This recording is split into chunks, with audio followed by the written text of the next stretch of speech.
Universidad Nacional Autónoma de México, carrera Psicología, módulo 516, Psicología Teórica 1, Historia y antecedentes de la psicología clínica. Tutor, maestra Ligia Esther Torres Burgos. Modelo psicodinámico. Integrantes del equipo, Javier Enrique Rosas Aparicio, Juan Carlos Martínez Chávez, Lilia Serrano Ceja, Anayatzin Piñón Avilés y Janet Pedraza Aparicio. En la búsqueda de las bases de la conducta, el enfoque psicodinámico de la terapia suele considerarse una de las principales perspectivas teóricas en el campo de la personalidad. En su análisis de los antecedentes que subyacen los enfoques psicodinámicos de tratamiento, la teoría psicoanalítica propuesta por Sigmund Freud, con el fin de explicar los múltiples aspectos de la conducta humana, enfatiza la necesidad de utilizar las motivaciones y los conflictos inconscientes, es decir, considera que la conducta sana reside en la motivación, mientras que la conducta trastornada reside en el inconsciente. De este modo, uno de los principales supuestos de la teoría psicoanalítica considera que la personalidad se compone de tres estructuras básicas: el ello, el cual representa la parte inaccesible de la personalidad, obedeciendo al principio del placer, utilizando procesos primarios del pensamiento. El yo es el elemento ejecutivo de la personalidad, el cual utiliza la percepción, el aprendizaje, la memoria, y finalmente el superyo, que representa los valores e ideales de la sociedad. Su propósito es castigar los impulsos inaceptables del ello. No obstante, la teoría psicoanalítica atravesó por múltiples modificaciones por parte de Carl Jung, Otto Rank, Alfred Adler y los no-freudianos y otros teóricos, en el que permanecieron las contribuciones originales de Freud. Sin embargo, surgieron variaciones en los métodos de terapia, es decir, en la asociación libre, análisis de sueño, la interpretación, la transferencia y la resistencia. Principales representantes: Sigmund Freud. Uno de los principales supuestos de la teoría freudiana es el determinismo psíquico. Sostiene que todo lo que hacemos tiene significado y propósito y se dirige hacia una meta. La conducta cotidiana, los sueños y los deslices verbales tienen todos importancia y significado. Considera que la conducta sana es aquello para la cual la persona comprende la motivación, mientras que las causas importantes de la conducta trastornada residen en el inconsciente. Heinz Hartmann amplió la noción freudiana de conflicto, que se reducía al enfrentamiento energético entre impulsos y después entre instancias, conocido como conflicto intersistémico inconsciente-consciente. Postuló una confrontación mayor, incluyendo en los conflictos partes intrasistémicas, áreas conflictivas y libres de conflicto yoicas. Introdujo una nueva concepción al campo psicoanalítico, la degradación, que intentaría acompañar a la casi exclusiva idea de dualismo y polaridad sustentada en forma permanente por Freud. Anna Freud. El más grande aporte de Anna Freud fueron los mecanismos de defensa y su trabajo del psicoanálisis para niños. Amplió y perfeccionó las ideas y teorías de su padre, adaptándolas un tanto a la psicología infantil y del adolescente. La psicología del yo se basa en la capacidad de éste de decidir y enfrentar su entorno físico e intrapersonal.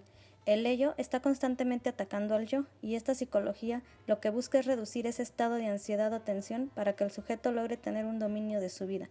Cuando un individuo no llega a cumplir los retos, los conflictos que trae consigo el desarrollo comparándolo con lo que le rodea, por el exterior, al ego se le llama identificación significativa. Ernest Kris introduce en el análisis lo que él denomina análisis cerca de la superficie, las pautas de comportamiento del paciente, sus conductas típicas, entendiéndolas como puras actividades defensivas del yo. En lugar de tomar estas actividades defensivas como un obstáculo a la cura, la psicología del yo las toma como el lugar donde el analista puede establecer una alianza, una zona de cooperación entre analista y paciente. Erikson establecía que el desarrollo funciona a partir de un principio epigenético. Postulaba la existencia de 8 fases de desarrollo que se extendían a lo largo de todo el ciclo vital. Nuestros progresos a través de cada estadio está determinado en parte por nuestros éxitos o por los fracasos en los estadios precedentes. Como si fuese el botón de una rosa que esconde sus pétalos, cada uno de estos se abrirá en un momento concreto, con un cierto orden que ha sido determinado por la naturaleza a través de la genética. Si interferimos con este orden natural de desarrollo, extrayendo un pétalo demasiado pronto o en un momento que no es el que le corresponde, destruimos el desarrollo de la flor por completo. Rappaport formalizó el concepto de autonomía relativa. En un trabajo publicado en 1957 titulado La teoría de la autonomía del yo, una generalización, se dedica extensamente a la cuestión de la autonomía yoica, con especial hincapié en el carácter relativo de la misma. Define a la autonomía como la capacidad del yo de no estar ni absolutamente sometido a las exigencias del medio externo, ni absolutamente sometido a las exigencias del mundo pulsional. Karen Horney considera que a pesar de que las experiencias de la infancia originan las condiciones determinantes de la neurosis, también hay influencias de las condiciones específicas de la cultura en que vivimos. El lugar que los padres ocupan en una sociedad determinada y su respuesta a la angustia básica del niño, permitiendo la maduración o bien conduciendo hacia la independencia. En esta mutua influencia entre normas pedagógicas y culturales, el individuo desarrollará un concepto de sí mismo, que constará por un lado de una imagen idealizada y por otro lado de una imagen de sí mismo menospreciada. Harry Sullivan propone que un elemento básico en las perturbaciones o frustraciones de las necesidades infantiles es el ambiente doméstico. Por ello, en sus interpretaciones daba mucha importancia al simbolismo del espacio de habitaciones, casas y de sus atmósferas. Hace un énfasis especial en las relaciones interpersonales. Definió la psiquiatría como el estudio de las relaciones interpersonales y considera la psicoterapia como una forma especial de relación interpersonal que aporta seguridad y facilite el aprendizaje. Relaciona la experiencia básica de relación con los cuidadores con la formación de armazones de símbolos que van a ser fundamentales en la ontogénesis del individuo. Su principal preocupación, por tanto, son los patrones de comunicación, campo de transacciones e interacciones entre el individuo y los demás. Alfred Adler expuso su teoría del carácter o personalidad, que para Adler equivale al estilo de vida único y singular de cada individuo que se conforma entre los primeros 4 o 5 años a través de los intercambios en el núcleo familiar. Este estilo de vida sería el conjunto de pautas de conducta que constituyen una forma de enfrentarse a las demandas del entorno, así como una forma de superar el sentimiento de inferioridad. Se organiza alrededor de un objetivo de vida futuro, consciente o no para el individuo, y se define en una serie de programas, estrategias o proyectos que dan lugar a un plan de vida. Dicho plan de vida tendrá su aplicación en las áreas profesional, de amistad y en la sexualidad. La perturbación en cualquier de esas áreas puede llevar a alteraciones neuróticas. Carl Gustav Jung. Su planteamiento es que la psique humana comprende por un lado la conciencia y por otro lado el inconsciente, donde se sitúan tanto las vivencias personales reprimidas, olvidadas o percibidas bajo el umbral de la conciencia, como la experiencia colectiva que es heredada. Por ello, habría un inconsciente individual que se organiza en constelaciones denominadas complejos, experiencias emocionales que con frecuencia se originan en un trauma psíquico, propios del desarrollo ontogenético del individuo, y un inconsciente colectivo, conformado por arquetipos o imágenes primordiales heredadas, que por lo tanto se relacionan con la evolución filogenética y presuponen una base fisiológico-anatómica.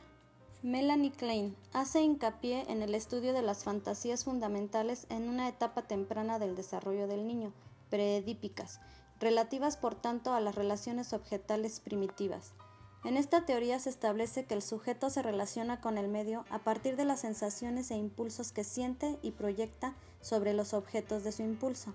Las relaciones con dichos objetos generan huellas permanentes que marcarán la futura relación con otros, internalizándose las experiencias vividas y originándose en base a ellas la estructura psicológica del sujeto. Donald Winnicott reelaboró el desarrollo del aparato psíquico del niño partiendo de la relación madre-bebé y situó en dicha relación como conceptos centrales los objetos transicionales y el juego. Desarrolló algunas técnicas originales para el análisis de niños, como la técnica del garabateo. Tenía una concepción del juego como un tipo de experiencia que supone un continuo con los fenómenos transicionales, por lo que lo considera una terapia en sí mismo. Señala también que los impulsos creadores, motores y sensoriales constituyen la materia del juego. Vamos a revisar en la perspectiva psicodinámica las técnicas y procedimientos e instrumentos en que se basa esta teoría. Vamos a presentar las propuestas básicas de Freud, que es el padre de la teoría psicodinámica, y tanto sus seguidores como detractores basaron posteriormente sus teorías y continuando siguiendo sus propuestas de cierta manera. Freud hablaba del determinismo psíquico, él planteaba que cualquier conducta que realizamos tiene un objetivo y significa algo. Todo. Las reacciones que tenemos, nuestros sueños, nuestra conducta diaria, los errores que cometemos, incluso los intentos fallidos. Él dice que el comportamiento se cimienta en la motivación inconsciente. Y por eso es importante hacer consciente lo inconsciente. Dice que los seres humanos tenemos un instinto que es la energía que mueve la conducta y que está basada en la energía del eros o instinto de vida y en la energía del tánatos, que es el instinto de muerte. El eros, representando la vida, va a representar lo positivo, lo que construye, lo que crea, y va a estar representado en el sexo, en el hambre y en el sed. Por otra parte, el tánatos, esa energía de instinto de muerte, va a representar lo negativo, lo que destruye, la guerra y la muerte. Freud plantea que la personalidad tiene 3 estructuras básicas. El ello, que es lo más profundo de la personalidad, donde no tiene relación con lo exterior y va a representarse por el comportamiento o conducta neurótica y los sueños. Ahí se encuentra la energía de los instintos y va a representar la gratificación inmediata, el placer. Esta área de la personalidad donde no hay valores, ni lógica, ni ética, y la intención es que busca satisfacer la atención lo más pronto posible.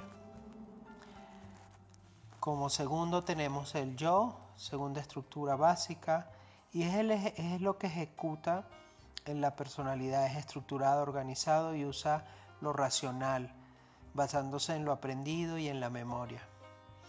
Va a usarse para determinar en la realidad cuál es el objeto que va a gratificar los impulsos y busca evitar la destrucción y mantener un equilibrio entre el ello y el superyo, el cual el superyo es la tercera estructura básica, que constituyen la parte de los ideales, los valores, los principios, las normas, la ética y lo moral. Es el resultado de lo que va a permitir resolver el complejo de Edipo y va a seguir los principios de recompensa o castigo. El superyo va a reprimir o bloquear el ello y siempre va a estar buscando la perfección. En este proceso de estructura de personalidad surge la ansiedad, que es esa vivencia afectiva que sentimos durante la formación de la personalidad. Y hay 3 tipos de ansiedad: la ansiedad neurótica, que es un miedo a que se exprese el ello y nos podamos meter en problemas. Después la ansiedad real, que es un miedo a un peligro real en el ambiente, y la ansiedad moral, que es ese miedo a no cumplir las expectativas morales y de ética. Freud plantea que la personalidad se va a construir a través de las etapas psicosexuales. Son diferentes etapas en el desarrollo del individuo que comprenden entre la etapa del nacimiento hasta la etapa de la adolescencia, y que hay diferentes zonas erógenas que representan estas etapas. Por ejemplo, la etapa oral es la primera etapa entre los 0 y 1 año y la boca va a generar la satisfacción. En la etapa anal es de 6 meses a 3 años, donde los órganos de la defecación y la micción son las zonas erógenas. La etapa fálica entre los 3 y 7 años, que se da el complejo de Edipo, y los órganos sexuales son la zona erógena. La etapa de latencia, que no hay un interés hacia lo sexual para nada, se da entre los 5 y 12 años, y la etapa genital ya en la adolescencia, donde hay una madurez sexual. En cada etapa, mientras se va desarrollando esta personalidad y ante la experiencia de ansiedad, van a surgir los mecanismos de defensa del yo, lo que permite de cierta manera pasar las diferentes etapas y resolver esa sensación de la ansiedad. Cuando no se resuelve el miedo de manera sana, entonces aparecen los diferentes trastornos, y de acuerdo a la etapa y a la zona erógena, Freud identificó diferentes trastornos. Dependencia, trastornos obsesivos compulsivos en la etapa anal, en la etapa fálica, agresividad o sumisión, homosexualidad, trastornos sexuales, en la latencia una falta de creatividad, socialización y seguridad o confianza, y en la etapa genital ansiedades, fobias o problemas sexuales. Ahora, los mecanismos de defensa del yo permiten que el yo supere ese miedo y resuelva la ansiedad, el ello y al superyo. Los mecanismos de defensa son inconscientes, automáticos, involuntarios, y van a desviar la energía constructiva y pueden desviar la energía constructiva hacia la destrucción. Los mecanismos de defensa que identificó Freud fueron la represión, que es ante alguna amenaza durante el proceso del desarrollo psicosexual, va a reprimir la expresión de esa amenaza, y por eso la persona se queda en la etapa que sí logró manejar. Después tenemos la regresión, que ante el miedo la persona se va a devolver a etapas anteriores en el desarrollo psicosexual y así resuelve el conflicto. La formación reactiva, que es la manera como la persona se comporta ante el impulso contrario a lo que realmente quiso expresar, es decir, expresa amor cuando realmente en el fondo está expresando odio. La proyección, cuando la persona va a poner en los otros sus propios sentimientos. Y la sublimación es el impulso que se va a resolver a un nuevo fin más productivo. Normalmente tiene que ver con nuestra profesión o nuestra carrera o a lo que nos dedicamos. La terapia psicoanalítica es un tratamiento muy largo de muchos años y son sesiones en el psicoanálisis ortodoxo de 3 a 5 sesiones semanales. En este tipo de terapia se va a lograr un insight, que es cuando el paciente va a lograr entender y conocer cómo su inconsciente va a definir su conducta, sus pensamientos, sus sentimientos irracionales, y son la causa de su falta de felicidad. Al final busca lograr eliminar ese requerimiento de defenderse y los síntomas que pueda presentar. El proceso que se lleva a cabo es en las siguientes etapas de manera un poco resumida, ¿no? 1. Se identifica el motivo de consulta o los enojos actuales que presenta el paciente o los síntomas. 2. Que se busca, después la siguiente etapa es que el sujeto experimente esa hostilidad inconsciente, que la logre identificar y vea cómo se refleja en esos enojos, frustraciones actuales, y eso se logra por medio del proceso de transferencia, que lo explicaremos más adelante. 3. Va a revivir las emociones pasadas en el insight de una manera muy profunda. 4. Gracias a la traslaboración, es decir, a ver cómo estas emociones o el impacto que tiene esta hostilidad inconsciente se ve en otras áreas de su vida cotidiana. Y comenzamos a traer ese significado del insight a lo consciente. Y así el paciente va a lograr ver en su día a día, gracias al proceso de interpretación, cómo ha afectado su existencia.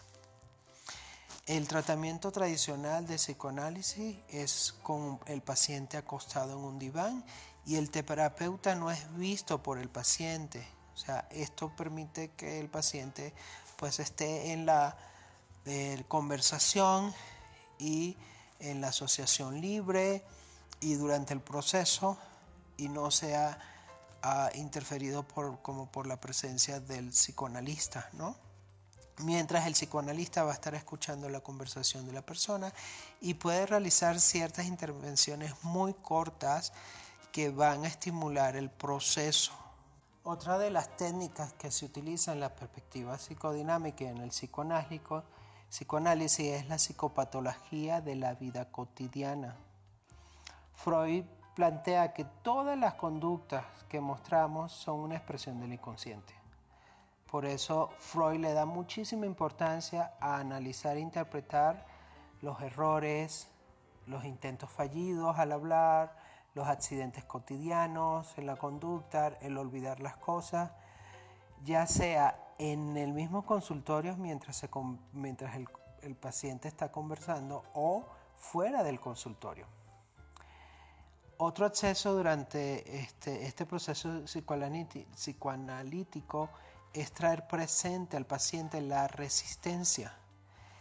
Y es la resistencia que presenta el paciente en ciertos momentos en las sesiones y que se ve como cuando platica menos, cuando hay periodos de silencio, decir que se encuentra en blanco, cuando está repitiendo una y otra vez lo mismo y no sale del mismo tema, cuando omite alguna información, cuando está halagando al terapeuta como que está distrayendo, cuando llega tarde a las sesiones, cuando no asiste a las sesiones por algún problema, cuando cambia las citas, ¿no? Y el psicoanalista, a través de estas resistencias, estos ejemplos de resistencia, él trabaja para avanzar en el proceso psicoanalítico. Un tipo de resistencia importante es el acting out, que es cuando el paciente actúa o tiene conductas irracionales y lo usa para escaparse de algo que no quiere confrontar, como consume sustancia, deja el empleo, empieza a intelectualizar, a racionalizar, etc. Como vimos al inicio de la presentación, hay otros autores que han aportado a las perspectivas psicodinámicas e incluso a través de la evolución del psicoanálisis se han desarrollado alternativas psicoanalíticas. Las bases psicodinámicas se mantienen a través de la historia y las propuestas nuevas quizás se han enfocado más hacia ciertos puntos, pero las bases del inconsciente, de traer lo inconsciente a lo consciente, del instinto, siempre se han mantenido como bases.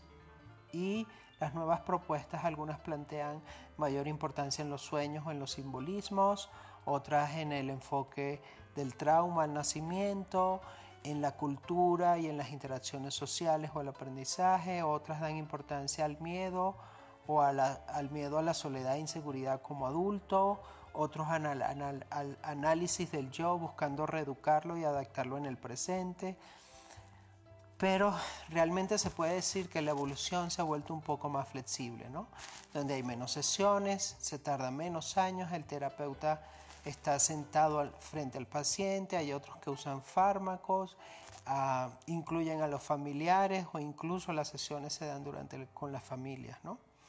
Y también se ha desarrollado la psicoterapia Bebre y en crisis, donde aprovechan la motivación de la crisis del momento.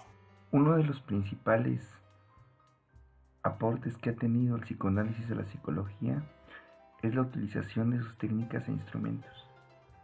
Desde su surgimiento, con el inicio del estudio de la neurosis, el psicoanálisis utilizó técnicas hipnóticas, el análisis de sueños y la asociación libre, donde se destacaba la importancia de las motivaciones inconscientes para dar lugar a determinadas conductas, siendo estas parte importante del psicoanálisis. A continuación se van a dar a conocer algunas de las técnicas e instrumentos que se utilizaron. Una de las técnicas básicas que utiliza el psicoanálisis es la asociación libre, donde Freud considera que las asociaciones que se realizan proporciona un camino para conocer al inconsciente.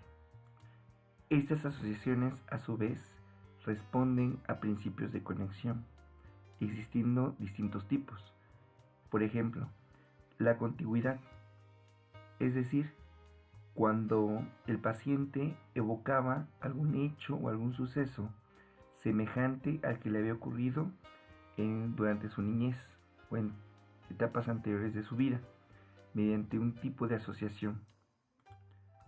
El otro tipo de conexión es la cuestión de similitud, cuando en un momento dado el paciente realizaba ejemplificaciones acerca de cuestiones semejantes que le habían ocurrido a él, o por el contrario, conexiones de oposición cuando realizaba algunas explicaciones sobre su vida, pero reflejaban completamente lo contrario. ¿En qué consiste la asociación libre? Bueno, es una técnica que utiliza el psicoanálisis, donde el paciente debe de decir todo aquello que le venga a la mente. Sin embargo, para que pueda ser efectiva, es indispensable que el paciente deje de censurarse o de seleccionar pensamientos. Debe de dar a conocer inclusive aquellos pensamientos ridículos, agresivos o vergonzosos o con contenido sexual, porque de esta manera se podrá llegar a la cuestión del inconsciente, ya que socialmente hemos sido entrenados en la censura, por lo cual es indispensable promover asociaciones libres sin la autocensura del individuo. El psicoanalista utiliza la asociación libre con el propósito o con el objetivo de que esto permitirá acercarse a los pensamientos e impulsos inconscientes mediante las diferentes asociaciones que se vayan generando. La asociación libre no se va a dar a través de una sesión de psicoterapia. Es decir, que se necesitan varias sesiones durante tiempos prolongados para que el analista pueda realizar un estudio y pueda dar las asociaciones y extraer los significados que se vayan dando.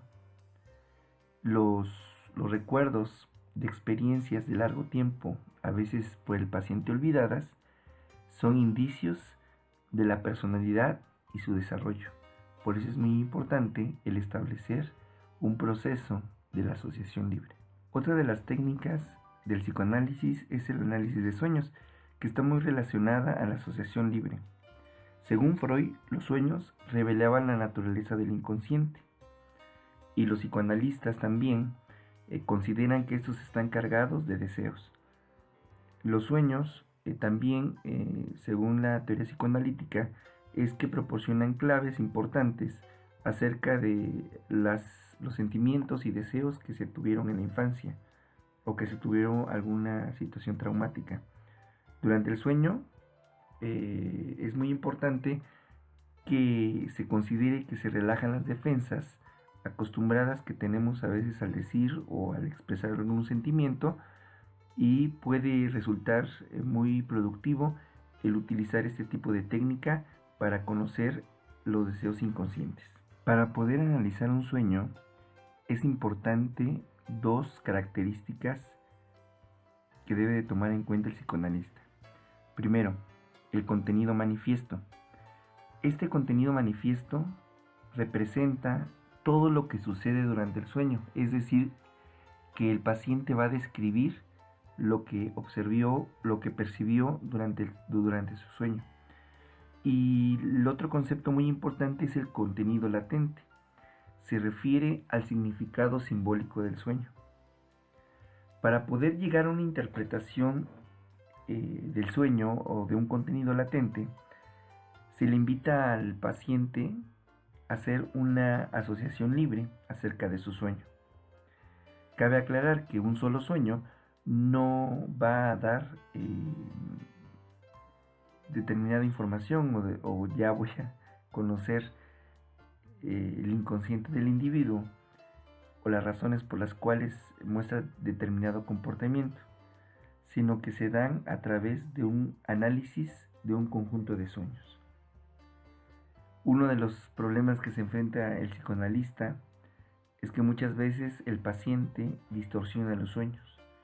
No es verídico en la cuestión de la descripción que se desarrolló. Uno de los conceptos fundamentales del psicoanálisis es un fenómeno llamado transferencia.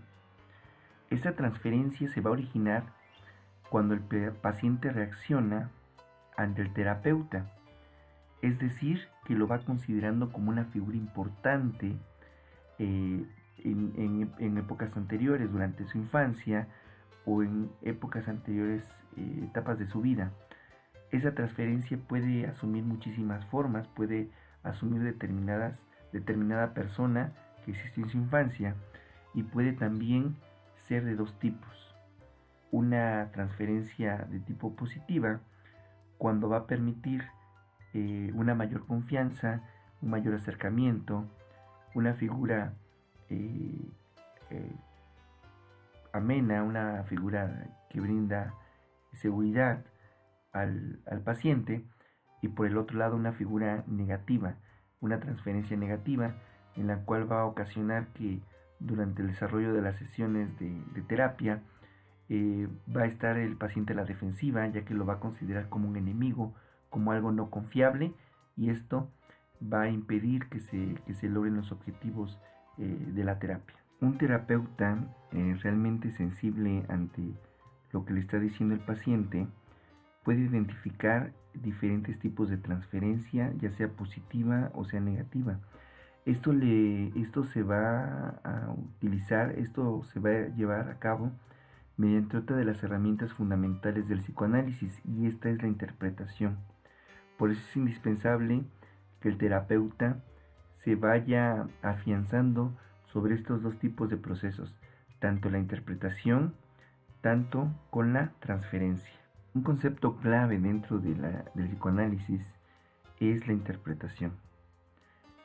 Muchos lo consideran la piedra angular de la psicoterapia. La interpretación es un acto más común de las formas de psicoterapia. Es un método por el cual se revela el significado inconsciente de los pensamientos y conductas. Este tipo de interpretación es un método para lograr el in-sync.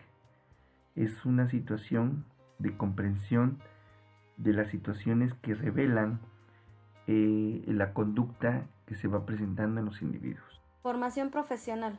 Formación psicoterapéutica de orientación psicoanalítica. Duración 4 años. Entrenamiento en un instituto especializado psicoanalítico.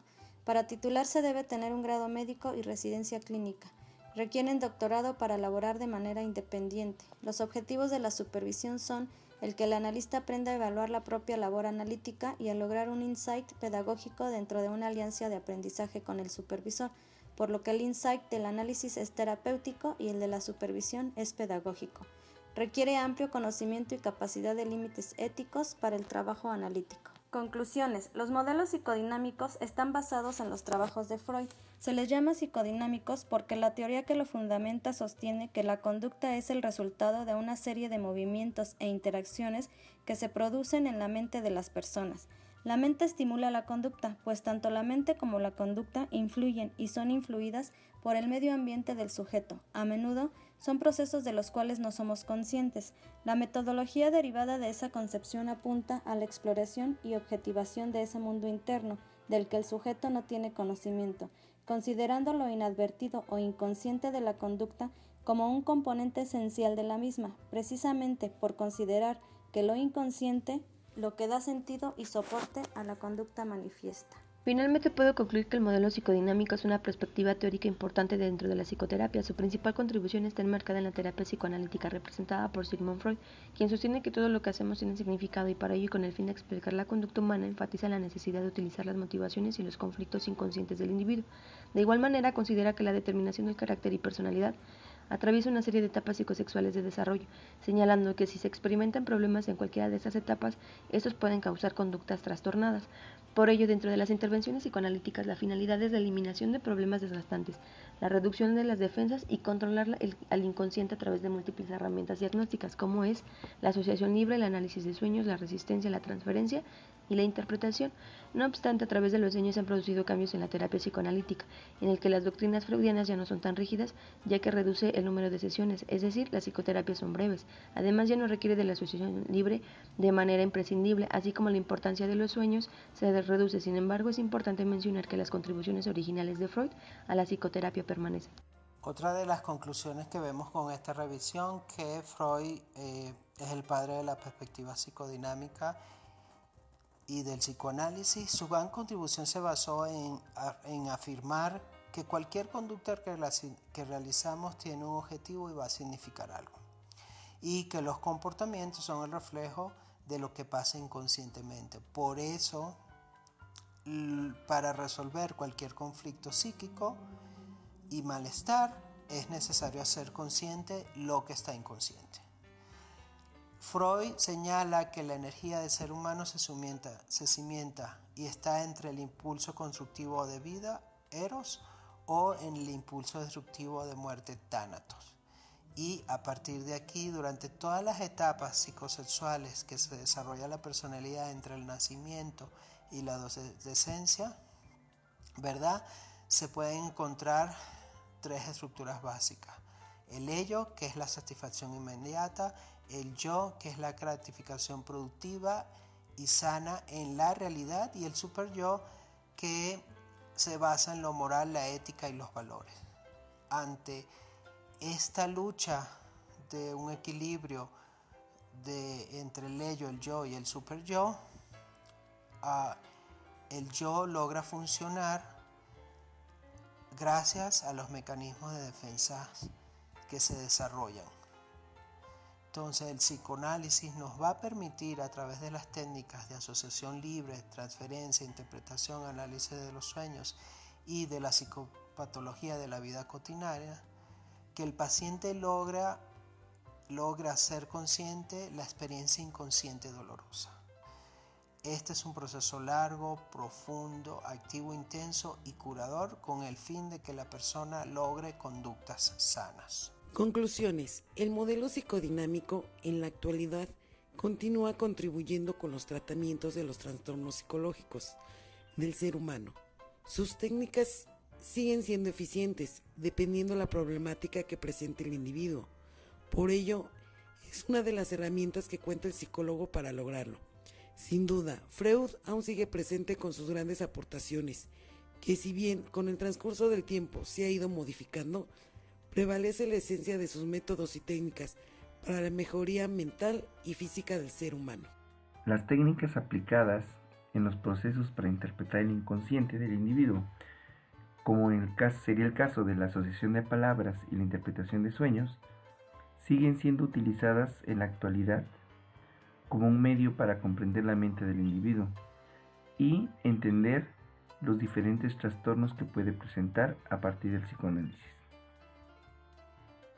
Una de las principales acciones que se debe de hacer el psicoanalista es ocasionar o es promover la transferencia positiva en el paciente, con el propósito de encontrar un mayor acercamiento y confianza para obtener mayores elementos del inconsciente que permitan comprender la conducta que se está manifestando.